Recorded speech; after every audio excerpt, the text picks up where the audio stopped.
Welcome to Anews. I'm Umar Taslim and you're watching Turkey's Diplomacy.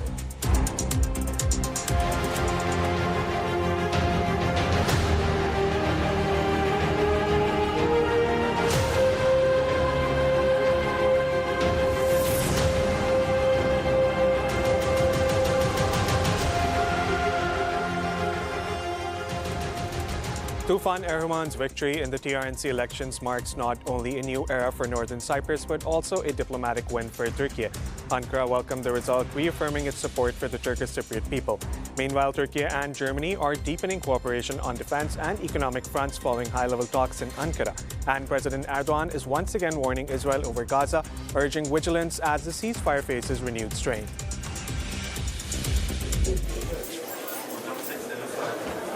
Tufan Erhurman, leader of the Republican Turkish Party, has won the presidential election in the Turkish Republic of Northern Cyprus with a commanding 62.7% of the vote, defeating incumbent President Ersin Tatar, who received 35.8%. Voter turnout stood at 64.8%, marking one of the highest participation rates in recent years.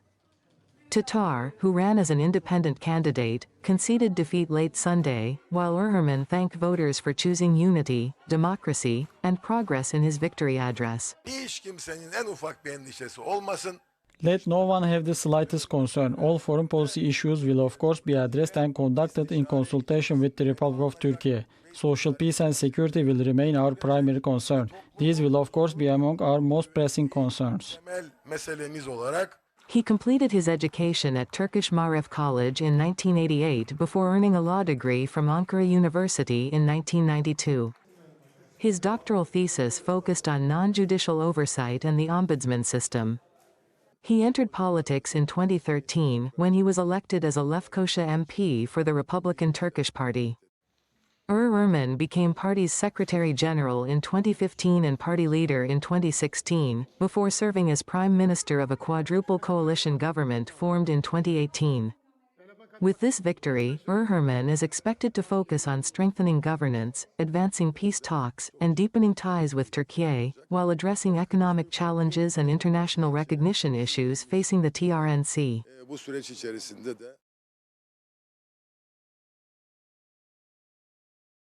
Welcome to the program. Anews editor Mustafa Kocakenar, welcome to the program. Good morning, Omar.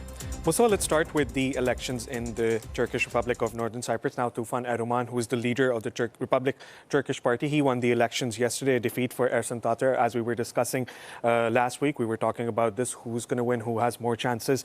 Now, Mustafa, these elections will put Erhurman as the leader of the TRNC until 2030. Tell me more about this, Mustafa. What has happened in the last 24 hours? Omar, yesterday, Turkish Cypriots went to the polls to elect their new president, and Turkish Republic of Northern Cyprus successfully completed these historical presidential elections. And Tufan Erhurman, leader of the Republican Turkish Party, won the presidency, and incumbent President Ersin Tatar lost the elections. And in his victory speech to the nation, Erhurman reiterated his determination to protect the legitimate rights of the Turkish Cypriot people on the international stage, and he also pledged to closely cooperate with Turkey in all fields to advance and to uphold the Turkish Cypriot rights. And it is clearly showing that we are entering a new era in the Turkish Republic of Northern Cyprus. And yesterday, following the elections, Turkish decision makers congratulated Tufan Erhurman over his presidential election win. Turkish President Recep Tayyip Erdogan reiterated Turkey's ironclad support for Turkish Republic of Northern Cyprus territorial integrity, national security, political stability, and economic prosperity. On the other hand, other Turkish decision makers, including Vice President Cevdet Yılmaz, Turkish Foreign Ministry, and Communications Director Burhanettin Duran, Turkish Parliament Speaker Numan Kurtulmuş also hailed the historical presidential election process in the Turkish Republic of Northern Cyprus, and they said that the election process showed to Turkish Republic of Northern Cyprus state maturity and voter sophistication. It is clearly showing that Turkey and Turkish Republic of Northern Cyprus will be continue to be closest allies in the world politics, because we know that in 1974 Turkey conducted Cyprus peace operation to protect the Turkish Cypriots from the Greek Cypriot atrocities, and I think that it paved the way for the establishment of Turkish Republic of Northern Cyprus in 1983. And since then, both nations have been cooperating in many fields, ranging from politics and economy to military and trade. And we know that the former President Ersin Tatar was always advocating for two-state solution to the decades-old Cyprus issue. Turkey is also supporting two-state solution on the island, because we know that on the ground right now there are two separate nations living on the island, and one nation is a Turkish Cypriot nation, and the other nation is a Greek Cypriot nation. I think that Turkey and Turkish Republic of Northern Cyprus will continue to cooperate in all fields. We know that one nation, two states motto is defining the strategic partnership between Turkey and Azerbaijan, and personally I think that we can also say that one nation, two states motto is also defining the strong cooperation between Turkey and Turkish Republic of Northern Cyprus. I think that both Turkish and Turkish Cypriot decision makers will continue to collaborate in every field in the world politics. Mustafa, joining us now from Lefkoşa is Emete Gözügüzeli. She is the professor at Social Sciences University of Ankara. She's joining me now from Lefkoşa. Let's talk to her. Emete, welcome to the program. Thank you very much.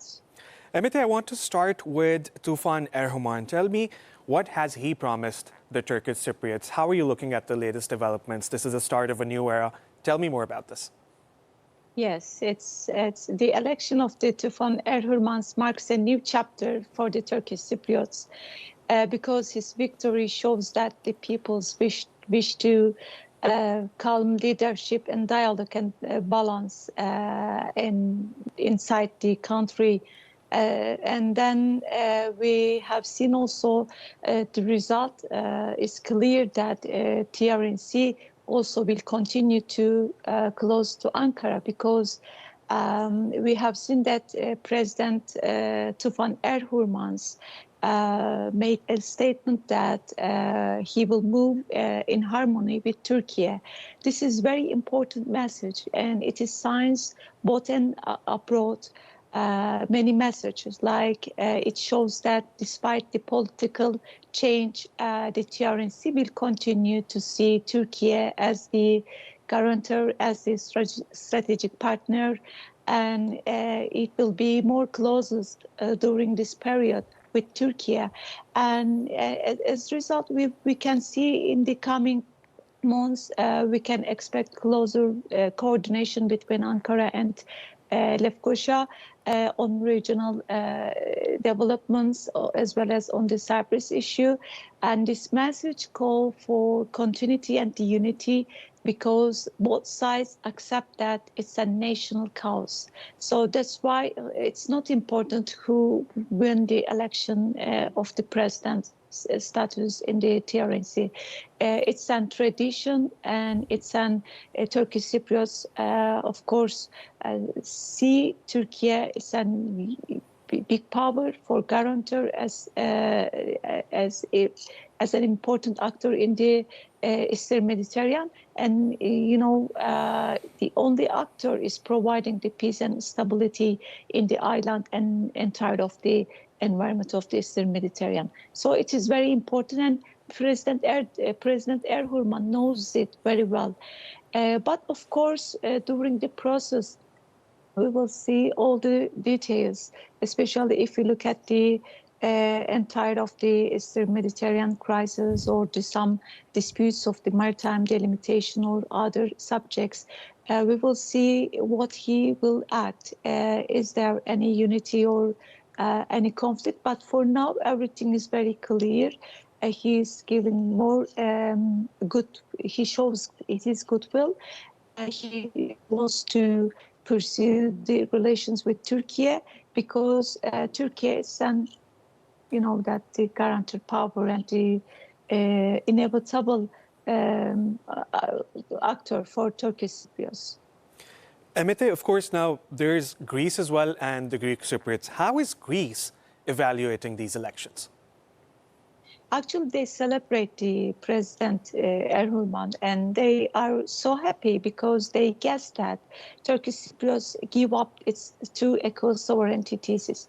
Actually, I don't think so. Tufan Erhurman's give up the equal status of the Turkish Cypriots, because we understood that when he explained the details, it shows that the equality and the sovereignty is very important for the Turkish Cypriots. So, of course, during the negotiations or some meetings with the Greek Cypriots leadership will show all the details, in fact.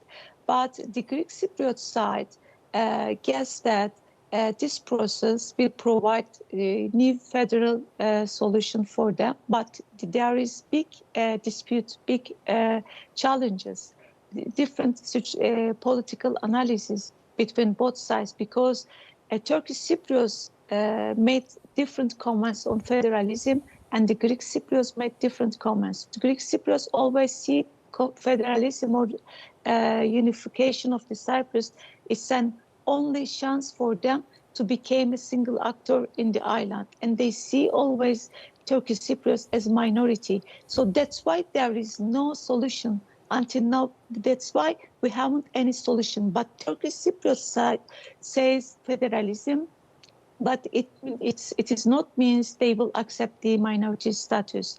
It is the means of the two equal status, two political equal status, and also sovereign status between both sides, and they can combine. In that situation, if they accept, if they agree, they can join a unified federal Cyprus. So this is so different political analysis for them. Emete Goziguzeli, thank you so much for joining us from Lefkoşa and giving us the latest developments from the Turkish Republic of Northern Cyprus. Thank you. Thank you. Bye-bye. Mustafa, I'll come back to you now. This week, the Turkish president is going to be in the Middle East. He's going to be visiting Qatar, Kuwait, and Bahrain. Let's talk about that, Mustafa. Tell me more about that.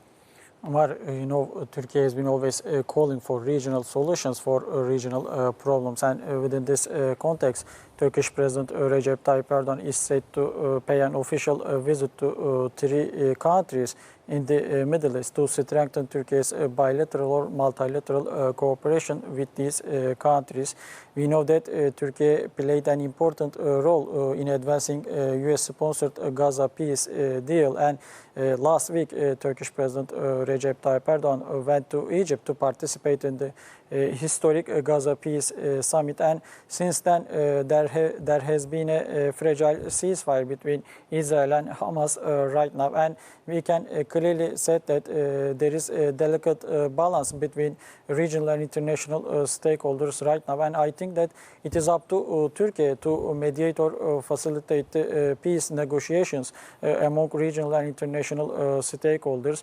As you know, Turkey has been always reiterating that Turkey is ready to take responsibility to rebuild and reconstruct a war-torn country.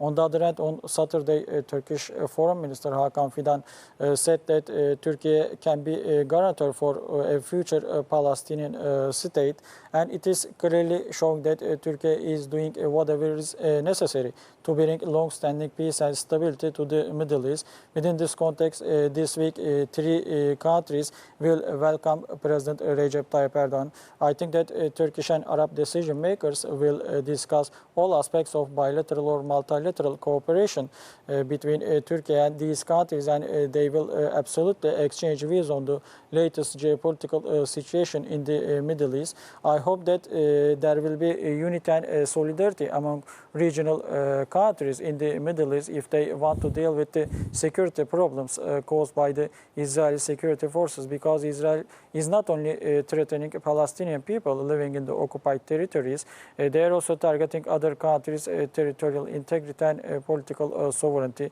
We know that in the last 2 years, Israel have been targeting Syria, Lebanon, Yemen, Iran, and recently Qatar. It is clearly showing that there will be supposed to be unity and solidarity among regional countries. I hope that President Recep Tayyip Erdogan's upcoming visit to Middle East will yield positive results in terms of ensuring peace and tranquility in the region. Mustafa, I've been talking about Turkey's important role in Afghanistan as well in the past few episodes that, when we've been sitting here, we've been talking about all of these things. I've been mentioning Turkey's role in Afghanistan as well. Now, Qatar and Turkey have brokered a ceasefire between Afghanistan and Pakistan. How important is that? And do you think the ceasefire is going to hold? Omar, there were some clashes between Pakistan and Afghanistan last week, and over the weekend they reached a ceasefire agreement, and it is clearly showing that everyone is trying to de-escalate the latest geopolitical tensions between two important neighbors in the region, and Turkey and Qatar played an important role in terms of reaching ceasefire between Pakistan and Afghanistan. Turkey's National Intelligence Organization played an important role in advancing this ceasefire deal. We know that Turkey has been enjoying close relationships with both Afghanistan and Pakistan, and Turkey has been always calling for dialogue and diplomacy to deal with the bilateral security problems between Pakistan and Afghanistan. We know that Pakistani Prime Minister Shahbaz Sharif is always praising Turkey's diplomatic efforts to bring long-standing peace and stability to the wider Eurasia region. And it is clearly showing that Turkey has become the center of international diplomacy in recent times, because Turkey not only advanced a ceasefire between Israel and Hamas, but also help Pakistan and Afghanistan reach a ceasefire deal in Qatar. It is clearly showing that Turkey's diplomatic initiatives are yielding positive results in terms of ensuring international peace and security. Right now, yes, there is a ceasefire between Afghanistan and Pakistan. I think that ceasefire will be holding in between two important neighbors in the region. Mustafa, we've been seeing this fast-paced diplomacy from Turkey, right? Turkey is in Afghanistan, Turkey is helping out people in Gaza, Turkey is trying to end the war in the occupied Gaza Strip, negotiating with Hamas, with Israel, with the United States. At home as well, Turkey is making some diplomatic moves. The German foreign minister was here at the end of last week. Hakan Fidan met him. Tell me more about the bilateral relations between these two countries, Mustafa. Omar, as you mentioned, last week, Turkish Foreign Minister Hakan Fidan welcomed his German counterpart to the capital Ankara to discuss all aspects of bilateral relationships between Turkey and Germany, and they also exchanged views on the latest geopolitical challenges in Europe. And both foreign ministers pledged to strengthen bilateral cooperation between Turkey and Germany to ensure peace and stability in the old continent. As you know, right now ongoing conflicts are raging between Ukrainian and Russian security forces, and German foreign minister hailed Turkey's efforts to mediate or facilitate peace negotiations between Ukraine and Russia, because all international community is praising Turkey's balanced approach to the Ukraine-Russia war. We know that Turkey's Istanbul hosted several rounds of peace negotiations between Ukraine and Russia. Maybe these talks didn't yield positive results in terms of ensuring a ceasefire or peace deal, but I think that Istanbul talks contributed to the confidence-building measures between two warring sides. And last week, Germany praised Turkey's efforts to put an end to the ongoing conflicts between Ukraine and Russia. On the other hand, Turkey and Germany, as you know, are two important members of the North Atlantic Treaty Organization. Turkey has been always is calling for strong military cooperation with European nations within the North Atlantic Treaty Organization to ensure peace and stability in Europe. And last week they also discussed the topics of Eurofighter jets. I think that right now we can see advance in these important negotiations between two important NATO allies. I think that cooperation and collaboration between Turkey and Germany will help all regional and stakeholders ensure peace and stability in Europe. Mustafa, you mentioned about the Eurofighters. I want to ask you about the F-35 jet deal. What's the latest on that? Omar, we know that there are some discussions on F-35 stealth fighter jets program between Turkish and American decision makers. As you know, during his first presidency, Donald Trump excluded Turkey from F-35 stealth fighter jets program because Turkey was looking for air defense systems from its Western allies within the North Atlantic Treaty Organization. But except Spain, all Turkey's so-called allies turned a blind eye to Turkey's national security demands, and Turkey looked another options to increase its air defense capabilities against security threats coming from the Middle East region. And Turkey acquired Russia's advanced S-400 air missile defense systems. And following that situation, United States both excluded Turkey from F-35 stealth fighter jets program, but also imposed sanctions on Turkey under CAATSA. CAATSA means Countering American Adversaries Through Sanctions Act. And right now there are discussions between Turkey and United States to deal with the F-35 stealth fighter jets program. We know that in September, on the sidelines of the United Nations General Assembly, Turkish President Recep Tayyip Erdogan met with his American counterpart Donald Trump to discuss the bilateral or multilateral security problems between two important NATO allies. And right now, Trump administration, I think, is eager to cope with its bilateral security problems with Turkey. Yes, there are still some ongoing discussions about that. I think that both Turkey and United States will find a common way or common sense, and they will continue to strengthen their military cooperation with the aim of dealing with the common security problems in shared geography.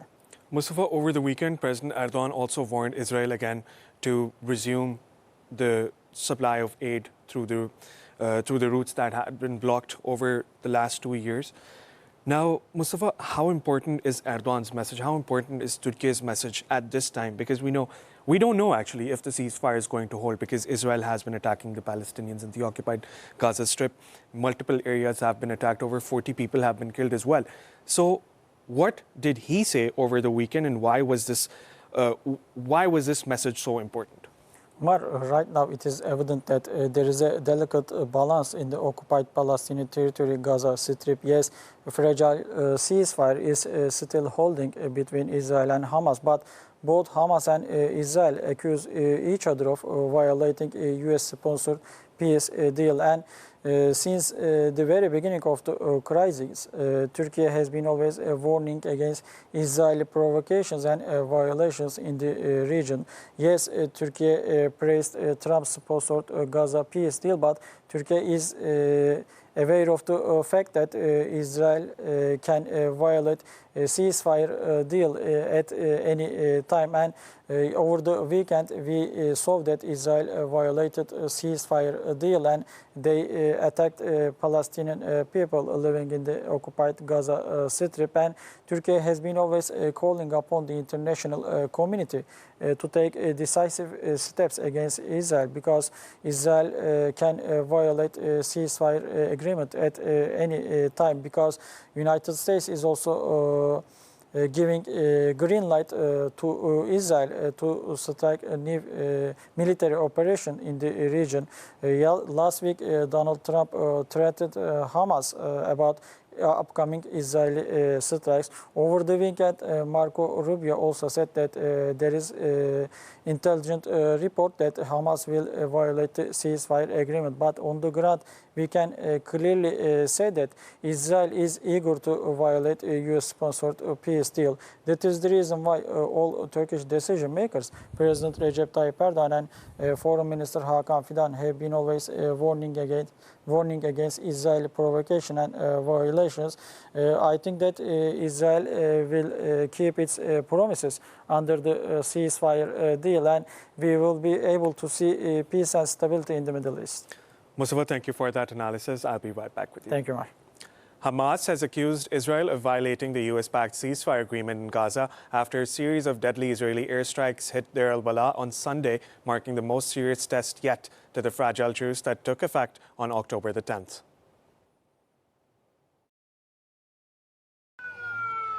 Palestinians were rushed to a hospital in Gaza's Deir al-Balah on Sunday after Israel launched a series of deadly strikes in the enclave, shaking an already fragile ceasefire. In a statement, the armed wing of Hamas said it remained committed to the ceasefire agreement in all of Gaza, adding that it was unaware of clashes in Rafah and that it had not been in contact with groups there since March. The new ceasefire took effect on October 10th, halting 2 years of war, though the Israeli government and Hamas have been accusing each other of violations of the ceasefire for days. But Sunday's flare-up was the most serious test yet to the ceasefire agreement. While bulldozers were used to search for bodies of Israeli hostages in Han Yunis, hundreds of people gathered in Jerusalem Sunday to pay their respects to Uriel Baruch, an Israeli hostage whose body was returned to Israel. Israel says Hamas, which had released all 20 remaining living hostages it had been holding since the October 7th attack, is being too slow in handing over bodies of deceased hostages. On Saturday, Israel said that the Rafah border crossing between Gaza and Egypt, a key channel for humanitarian aid to flow into the enclave, would remain closed. It said that the reopening would depend on Hamas fulfilling its obligations under the ceasefire.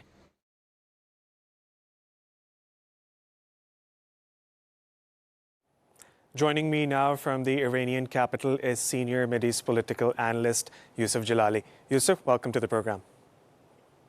Thanks for having me, Omar.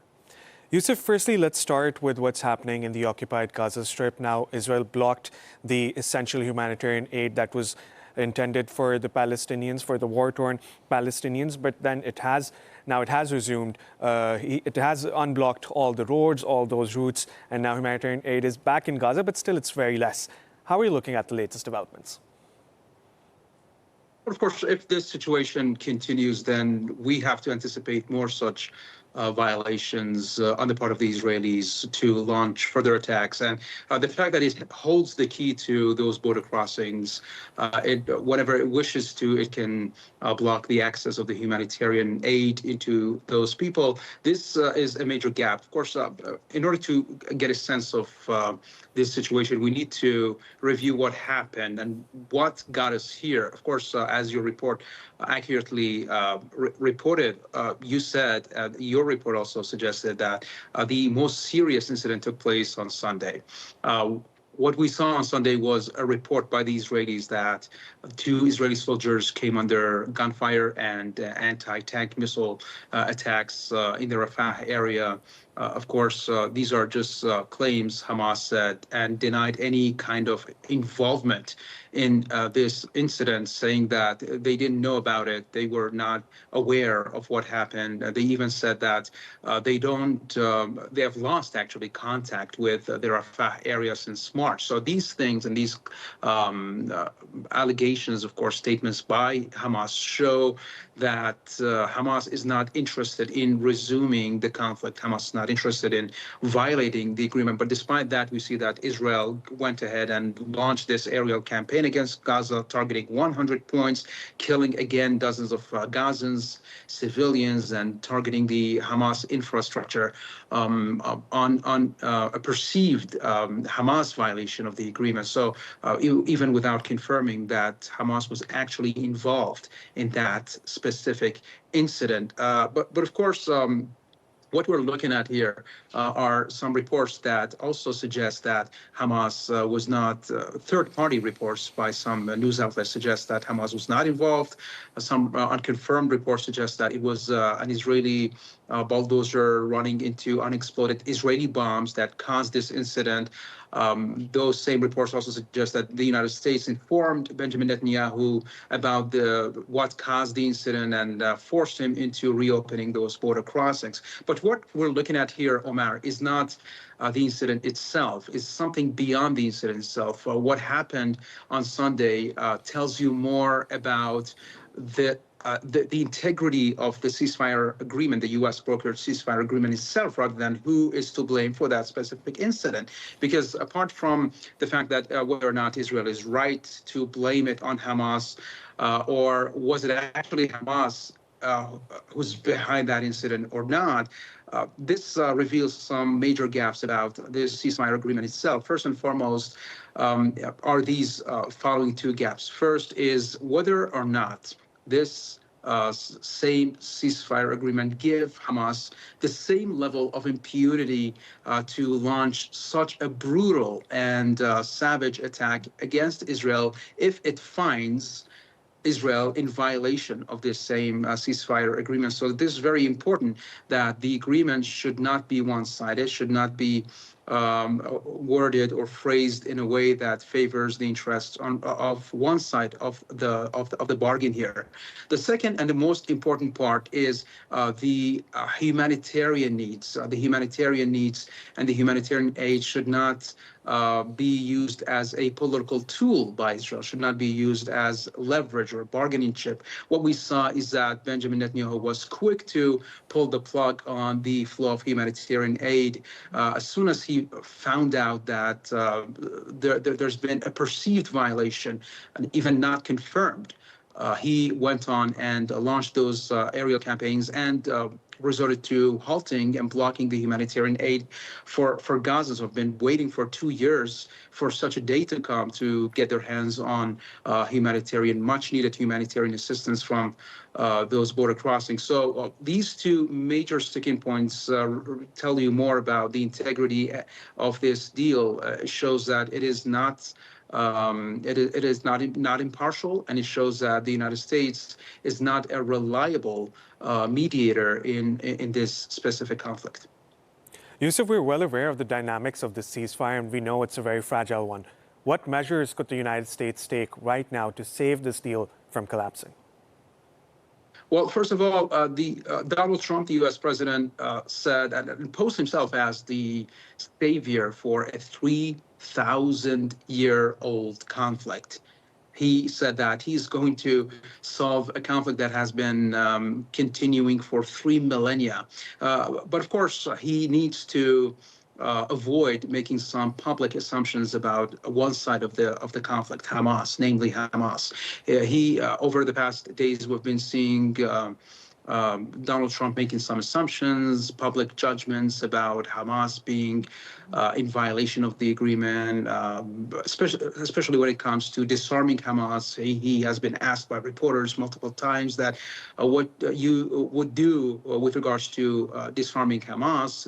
Hamas is still powerful, it's still having some strongholds and some weapons and can launch attack anytime against the Israelis. He said that if they don't disarm, we will help to disarm them. These comments are very dangerous because this would erode the trust from Hamas towards the United States as an impartial mediator in this conflict. This would, of course, raise the alarm in Hamas, in Gaza, with regards to honoring or even trusting such a deal on the part of the United States. So we see that the U.S. Secretary of State made some comments about Hamas, saying that they had credible information and intelligence showing and suggesting that Hamas would sooner or later launch an attack against Israel or against even Palestinians. So these comments are really dangerous. And Iran just today said that what we warned Hamas about the potential violation of the ceasefire by Israel is true right now. We just heard it from the Iranian Foreign Ministry spokesperson Ismail Baghai, who told reporters during his weekly briefing that Iran did not attend that Sharm el-Sheikh summit because if Iran was to attend that summit, it would mean it would be considered a seal of approval to the Trump-mediated deal, which Iran is highly suspicious of because Iran warned Hamas about this. Iran said that the United States seeks to leave Hamas without any leverage by securing the release of 20 of those 20 hostages, Israeli hostages, and now Hamas is vulnerable more than ever against any potential attack by Israel. So what Trump needs to do right now is to control his language because his words can be interpreted by Hamas as a means to put the final push against Hamas and disarm them. And this is really something that is not going to be tolerated neither by Hamas nor by Iran and the wider axis of resistance, because we see that the Houthis are also involved in the Gaza war for all these 2 years. The Houthis are involved. The Houthis are prepared. They said that their fingers are on the trigger, and if Israel violates the agreement, then they're going to be involved in further intensifying their attacks against the Israelis. Iran is threatening Israel against any potential ceasefire violation, and of course other militias under the umbrella of the axis of resistance. So first and foremost, Trump needs to control his language, and we all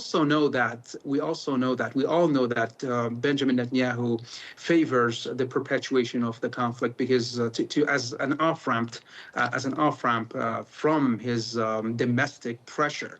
So, and right now, Benjamin Netanyahu is obsessed more than ever with dealing a final blow to Hamas because now Hamas does not have any leverage against Israel. So Trump needs to dial down or keep tabs on this Israeli obsession with dealing a final blow to Hamas, because even if they go ahead and want to disarm Hamas, which Hamas would definitely resist against, this would lead to another cycle of conflict, another cycle of war. Hamas is not going to be disarmed in a single day, and that is going to mark a new escalation in conflict in Gaza. Yusuf, talking about Iran terminated the 2015 JCPOA deal over the weekend. What next can we see? Well, of course, what's next is that the JCPOA ended on October 18th. It was a 10-year agreement between Iran and the P5+1 countries, meaning the 5 permanent members of the UN Security Council, plus Germany, including Iran's partners, Russia and China. These nations are also part of this agreement. So there is a legacy, a very bad legacy from this 2015 agreement, and that is the snapback, the so-called snapback mechanism. That snapback mechanism was activated in September, and then it went into effect on October 18th. So Iran says this activation of snapback is illegal and illegitimate. Not only Iran, but also Russia and China, Iran's partners. Those countries believe that snapback is illegal because it was activated following something that is irrelevant to the nuclear deal itself. The snapback mechanism was activated after Iran halted its cooperation with the IAEA, the UN nuclear watchdog, following the Israeli 12-day war against Iran and following the American strikes that targeted 3 nuclear sites Fordo, Natanz, and the Isfahan. So Iran did retaliate against those strikes. But this was not part of the JCPOA. So Iran argues that it would not adhere to the snapback sanctions. And let me clarify that the snapback sanctions is a mechanism built into this 2015 nuclear deal, which stipulates that any party to the deal that finds Iran in non-performance to this 3.67% cap on its nuclear enrichment under the JCPOA, then those countries can notify the UN Security Council about this non-performance on the part of Iran and then trigger this snapback mechanism. And if they trigger snapback mechanism, it means that the 6 UN resolutions against Iran that were halted or put on ice or lifted under the JCPOA would return and they would target the Iranian missile program, and they would target the Iranian nuclear activity. They would target Iran's oil shipment globally. So these sanctions are very harsh, very stringent, that would deal a heavy blow to Iran's economy and the Iranian industries, different Iranian industries. So Iran was actually caught off guard because following the snapback mechanism, Iran, of course, sat down with Mr. Grossi, the Secretary General of IAEA, and Iran showed goodwill by achieving that Cairo agreement with the IAEA, allowing partial access to its damaged nuclear facilities, because everybody was asking about the level of destruction, of course, dealt to the Iranian nuclear facilities following the Israeli and the American airstrikes against those facilities. And Iran kept it in darkness, actually, because Iran did not allow anybody to take a peek into the level of the damage. And everybody started questioning the level of the destruction. And maybe the United States said that maybe Iran survived those attacks and Iran would continue its nuclear uranium enrichment. So Iran did cooperate with the IAEA, but he was caught off guard by the EU, the 3 European signatories to the 2015 nuclear deal, by activating snapback. And now snapback is actually in effect right now, following the end of the nuclear agreement, the deadline of the nuclear agreement on October 18th. So right now, what we expect from the Islamic Republic is to ramp up nuclear enrichment as a retaliation to the snapback activation. Iran said that it would continue to enrich uranium even beyond 60%, which is something that's very sensitive for the West. The West has always cautioned the world against this level of enrichment because they believe that it is a very short technical step away from that 90% enrichment threshold, which leads to the production of a nuclear weapon. So Iran is most likely will continue to, of course, ramp up its uranium enrichment. Iran will continue to bar IAEA inspectors from accessing its nuclear facilities. And all these things will lead to a new situation where, or a fork in the road. Either the United States and its Western allies, including even Israel, will start warning the world again about a potential dangerous levels of enrichment on the part of the Islamic Republic that would lead to another cycle of conflict or a diplomatic path forward. So we are looking at a new frontier, because this is back to square one, because when you look at 2015 and what happened back then, the same accusations were mounted and leveled against the Islamic Republic. Benjamin Netanyahu back then was warning the world against the Islamic Republic's nuclear activities, and all these incidents and all these this buildup led to the 2015 nuclear deal being clinched between Iran and the P5+1. So the same thing is happening right now. After 10 years, no progress has happened and no fruit has been achieved by the 2015 nuclear deal. So this fork in the path is the most likely path that we should expect to take place right now. Yusuf Jalali, Senior Middle East Political Analyst, thank you so much for that analysis. It was a pleasure listening to you. Pleasure's mine. Anews editor Mustafa Kocakinar, thank you so much for being with us in the studios. Thank you very much. That brings us to the end of our program. Thanks for joining us. Bye for now.